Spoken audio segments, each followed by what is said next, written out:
This is DRF Race of the Day. Everybody, Mike Beer here with your Thursday DRF Race of the Day. We're going to Aqueduct, race number 6. First day of the winter meet here at Aqueduct. No more turf racing for the winter here in New York. Aqueduct starts the long winter meet on Thursday with an 8-race card. The race of the day is the 6th, an optional claiming allowance event, sprinting 6 furlongs for fillies and mares. Here's your field, only 6 entered. Pretty well-matched field of 6, though. Feels like you can make cases for several of these fillies. Some horses that have already run very fast races. They come in here, for the most part, in very good form, I think, too. It's a kind of a well-matched race. A lot of different horses feel like they have a chance to win it here if they can get the right trip. Let's take a look at the time form U.S. pace projector for this race to start things off. They don't find, a ton of speed in here. They don't give an advantage to either the front runners or the closers. They do have 3 horses relatively closely matched, right up there on the lead. So this could be important to see how it plays out. Do these horses actually go after each other and contest it? Does somebody take back and try to get the trip in here? It is worth pointing out that these 3 fillies that they have right up close in here are 3 very major players in the race. So if they do go after each other early, it could set things up for somebody else. The number 2, Oksana, looking to rebound here. They've tried her in stakes in her last 2 starts. That has not, worked out that well for her. She just hasn't been super competitive with the stakes horses. She's back to her available condition here. And she did run 2 very fast races in her first 2 dirt starts of her career. Number 3, Dealing Justice, is a filly who likes to be forward in her races. She's cutting back from 7 to 6 here, second off with a layoff. Expect her to be involved early. And the number 6, the horse that they have up there, right up close, if not on the lead, then sitting right up close to it, is Bold Confection. And she's probably the horse to beat in here. She's coming in off of back-to-back wins from Parks. Just, she's the one, I think, of the 3 who I could just see maybe because she's drawn outside and she's just stalked so effectively in her 2 most recent starts. I could maybe see Kendrick Carmouche, maybe just sort of taking up a tracking spot on the outside there, but she's plenty fast enough to make the lead if Kendrick decides to get aggressive with her, and her last 2 races are good. So it's going to be interesting to see how things play out on the front end. It's going to be interesting to see what number 1, Easy to Bless, can do in here. Her last 2 races following a bit of a layoff. Pretty disappointing, especially when you consider the form that Easy to Bless was in prior to that, before those last 2 starts at Belmont Park. This 3-year-old filly had won, had just been on a real roll since they switched her over to dirt. She had won 6 of her prior 7 starts since they switched her over to dirt. The only loss coming by a neck in a very close finish at Saratoga for a $40,000 tech. She's run for several different trainers. She runs for everybody. She has tactical speed from the inside, so they can be forward with her, but she doesn't need the lead. And we'll just see it because, she is one of those horses who, she's tough to take off of her last 2 races. And I say that even, with wanting to give her a break for her most recent start, the sloppy track in the Pumpkin Pie. Not only was she in the, tougher and faster division of that Pumpkin Pie against Lady Rocket, who just came back and crushed the Go for Wand last weekend with a big triple-digit buyer. I mean, that was just way too tough a spot for her without Lasix. The Lasix goes back on in here. And if she can get back to something like this, we're going to take a look at a replay of her most recent win. This is back in early August at Saratoga, and it's in an entry-level allowance race. She was stepping up in class here off the claim, and this was a good performance. I mean, it's not a strong field. Yes, it's an entry-level allowance race at Saratoga, but it was overall a pretty weak field, especially when you consider the favorite just completely failed to show up and finish last.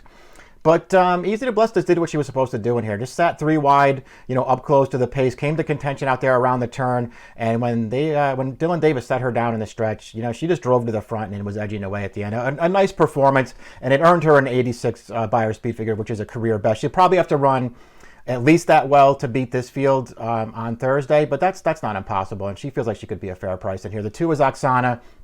Just has a lot to prove right now. Really impressive. Won her first 2 dirt starts. She debuted on turf. Then they switched her to dirt. She won her first 2 dirt starts by a combined 28.25 lengths. Did some of that have to do with the competition she was facing? It probably did. But then when you got the figures back, you realize that she actually ran really well. A 96 break in her maiden, an 88 win in her entry-level allowance race. I mean, they're fast races, and if she can run something like that, she's going to be really tough in here. Off those 2 wins, they tried the grade 2 Prioress. A little stumble at the start, raced up, contested the pace, was no match in that race, wound up settling for 4. She didn't give way in there, but she was easily outfinished by the 1, 2, 3 finishers. It wasn't a great performance. They tried another stakes race with her, a Pennsylvania bred stakes race with her last time over at Penn National on October 22nd. And just was no match in that race either. Now, she didn't run terribly. But she was the favorite. The horse, I will say that the horse that beat her just one time is actually looks like a really nice filly. As of now, she's 5 for 6 lifetime. She had won her start prior to that stakes race with a 96 buyer. So she's a really nice horse, and she was just a lot better than Oksana on the day. Tim Hill's very underrated trainer, gets Oksana back to her available condition here. We'll see if she can, sort of get back to one of her good races, because it's pretty clear based on those 2 wins that if she runs one of her good ones, she's going to be very tough in here. Dealing Justice is the 3. I like this horse. I thought she ran, pretty well in her career debut. She was beaten 10 lengths that day, but I actually felt like she did some running that day. She was in against Miss Brazil and Caramel Swirl, a really tough field for her to have to debut in. She got tired in that race, but she did some racing early on. She came right out of that start to break her maiden in her next start with a solid 83 buyer. Into the Ruthless out of that win against Miss Brazil again. Miss Brazil, never really panned out, but she was good at that time, and Dealing Justice just couldn't go with her. Got a little break, came back in Kentucky, which, I thought was, a little odd. Landed in a really tough 2 life allowance at Keeneland. Bounced out of that race to go to Churchill Downs in another 2 life race, and just ran really well that day. Took some pressure on the lead. Had a horse, come back, come to really challenge her off the turn, turned that horse away, was going well as she did that, and just, got clear to the finish in that race. I thought she ran really well, posting her 2nd career win, and after that, she didn't make it through the rest of the summer, so obviously something went wrong for Dealing Justice. She missed a lot of time, and when she came back off the layoff on November 12th, and then I have plenty of excuses for her for that race, going 7 furlongs over a wet sealed track, ridden from the start to go up the inside, and just wound up contesting the pace. Got tired in there, didn't give way, just got tired going 7. I like her cutting back to 6, maybe getting back to a fast track helps her. Either one of the 2 figures that she earned in her 2 career wins. They're going to give her a real chance to win this race. She should be forward in here, and I just feel like all of her losses she has valid excuses for, be it the distance or the surface or the competition that she was facing. The number 4 is Greatest Love. Off the claim here for a really, really good trainer in Robbie Falcone. We'll see if she can step up in class here and probably run the best race of her life, which it feels like she'll have to do to beat this field. I don't know what happened last time. She was a big favorite when they dropped her in for 35. Just didn't really have any of the speed that she had been showing in her prior starts. Got outrun, floated very wide to the stretch. At one point in the upper stretch, looked like she was going to finish last. And then all of a sudden, she just started running at the end of the race and got up for 2nd. Something weird going on there. She's way up in class off the claim here. Her prior form was okay. I don't think it's good enough to beat this field, but she's another one who could show some speed in here. The 5 Royal Megan. I thought she was hard to make. She's got a lot of experience. She's a 2-time winner. A couple of figures on the go back at Gulfstream last winter that I guess would give her a chance in here. And she has finished ahead of both Easy to Bless and Dealing Justice in her last 2 races. But she didn't do anything special those days. She was just sort of picking up pieces to bring home a check in those races. She never looked like she was going to win. I'm not going to knock her too hard. She might be the longest shot on the board, but I'm not betting her. Number 6, Bold Confection. Maybe the horse to beat. Pretty good debut while racing for a different trainer down at Fairgrounds last winter. Things didn't go well for after that. She missed a lot of time. She returned for John Service this summer.